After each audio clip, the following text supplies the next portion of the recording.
नमस्कार, बिहार मिथिला न्यूज में आपका स्वागत है। मैं मनोज। हम बता दें बड़ी खबर, दरभंगा में संजय सरावगी 15 तारीख को नामांकन करेंगे।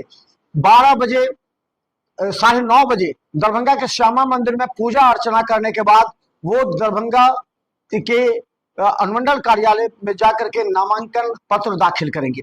इस मौके पर उन्होंने संवाददाताओं को संबोधित करते हुए अपने विगत 10-15 साल की उपलब्धि को गिनाया। उन्होंने कहा कि दरभंगा में एम्स है, दरभंगा में 5-5, 6-6 फ्लाईओवर बन रहे हैं, दरभंगा में जनता के समस्या के लिए कार्य किए गए हैं। उन्होंने कहा कि बीजेपी और एनडीए की सरकार दरभंगा में पूरी तरह जनता के साथ हर मुद्दे पर खड़ी हुई है।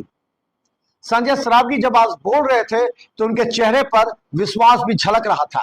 हालांकि अंदर ही अंदर उन्हें इस बात का भय तो अवश्य है कि इस बार जनसुराज से आर.के. मिश्रा अगर उन पर भारी पड़े तो क्या नुकसान उठाना पड़ सकता है। दूसरी तरफ राष्ट्रीय जनता दल से अभी तक कोई उम्मीदवार डिक्लेयर नहीं हुआ है, इसलिए संजय सरावगी की बेचैनी भी रहती है। लेकिन संजय सरावगी पूरे जोश और उमंग के साथ अपने समर्थकों के साथ चुनाव मैदान में उतरने की तैयारी कर ली है। आज नामांकन के बाद देर रात रणनीति तैयार करेंगे कि किस तरह चुनाव जीतना है। देखिए क्या कहते हैं संजय सरावगी अपने संवाददाता सम्मेलन में, किस तरह नामांकन करेंगे और उनकी क्या अगली रणनीति होगी। कहीं कहीं जल जमाव की समस्या रहती है, वो निकल जाता है पानी तुरंत। परमानेंट जल जमाव नहीं है दरभंगा में, जल जमाव की समस्या, स्ट्रॉन्ग वाटर ड्रेनेज का काम चल रहा है। शहर थोड़ा बहुत जाम रहता है, सारा एग्जामिनेशन मेन रोड पर एग्जामिनेशन सेंटर सब है, उसके लिए सिर्फ 6 आरओबी और 1862 करोड़ का 13 किलोमीटर का एलिवेटेड रोड, सड़क की चौड़ीकरण। तो यही सब काम जो हमने राशि दे दी, हम लोगों की सरकार ने राशि दे दी, शिलान्यास हो गया और योजना स्वीकृत हो गई। इसी को आगामी 3 साल में हम लोग काम पूरा करेंगे। और शिक्षा के क्षेत्र में भी बहुत काम हुआ है। क्या हालत है 2005 के पहले, उस 15 साल में एक भी इंजीनियरिंग कॉलेज नहीं खुला, एक भी पॉलिटेक्निक कॉलेज नहीं खुला, एक भी मेडिकल कॉलेज नहीं खुला।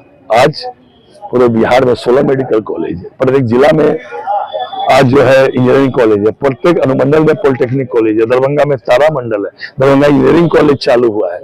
आज अस्पताल जाके देखिए डीएमसीएच, 2005 के पहले क्या हालत था, बेड पर कुत्ते रहते थे। आज देश में बिहार सबसे ज्यादा निःशुल्क दवाई बांट रहा है।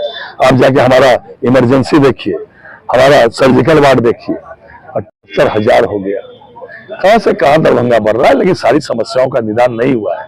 जो समस्या बाकी है उसका भी समस्या का निदान हम ही लोग करेंगे, चाहे महिला सशक्तिकरण के लिए हो, चाहे गरीब कल्याण की योजना हो, चाहे किसानों के लिए हो, चाहे युवाओं के लिए हो। आज हमारी सरकार सभी क्षेत्र में काम कर रही है। इसी विकास को लेकर हमारी सरकार जो है आम जनता के बीच में है और कल मैं नामांकन करने जा रहा हूं। आम जनता का आशीर्वाद आने वाले समय में 3 साल में पूरा हो जाएगा, क्योंकि हमने उसमें राशि भी दिलवा दी, आवंटन हो गया, आवंटन शिलान्यास हो गया। 3 तालाब हमारा है, हराई, दिग्गी, गंगा सागर, मिर्जा खा तालाब, चारों के सौंदर्यीकरण के लिए 100 करोड़ से ऊपर की राशि स्वीकृत हो गई, शिलान्यास हो गया। 3 तालाब, हराई, दिग्गी, गंगा सागर के एकीकरण के लिए, ये एकीकरण हो जाएगा। ये पूरा टूरिस्ट हब बनेगा 25 करोड़ की लागत से। अररिया संग्राम में जो खादी बना हुआ, हमारे मोहनपुर में अभी हमने 8 दिन पहले 25 करोड़ की लागत से खादी मॉल का, और वहाँ म्यूजियम बनेगा गांधी जी का, और वहाँ तालाब का सौंदर्यीकरण होगा, उसका भी शिलान्यास किया है। तो यही सब काम को लेकर जो हमने काम के लिए करी, इसी सबको विकास करने का, केवल आपने पूछा कि एजेंडा क्या होगा, विकास, विकास और विकास, उन लोगों का एजेंडा है। जातिवाद और संप्रदायवाद, कैसे संप्रदाय ध्रुवीकरण किया जाए, उसी के लिए यहाँ प्रधानमंत्री जी के माता जी को गालियां पड़ी गई, अपशब्द कहा गया, जो प्रधानमंत्री जी हम लोग के आइकॉन थे। आज ये सर का इनका कहाँ चला गया, यह सर के माध्यम से ये जो